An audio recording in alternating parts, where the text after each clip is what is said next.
Le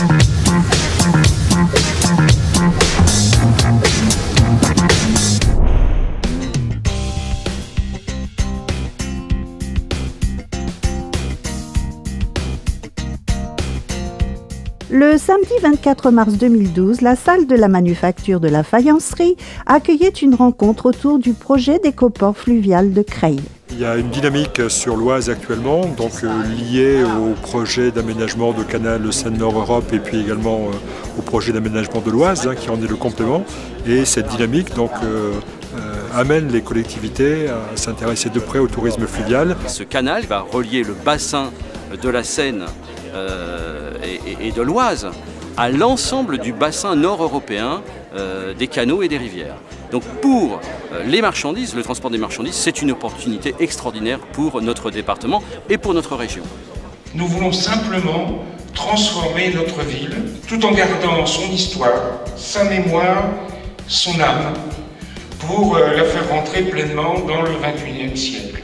Le dernier volet de cette vaste transformation porte sur l'Oise, notre diamant.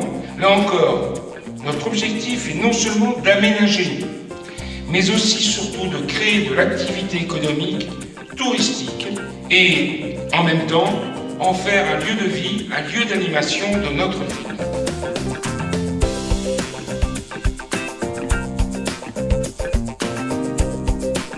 Intégrant un vaste programme de rénovation urbaine, le projet d'écoport fluvial s'inscrit dans un espace naturel remarquable sur le site de la Vieille Montagne, face à l'île Saint-Maurice et aux coteaux boisés de l'Oise. L'étude de marché menée par la ville de Creil fait part d'un manque de places dans le bassin de la Seine. On évoque un déficit entre 500 et 1000 places.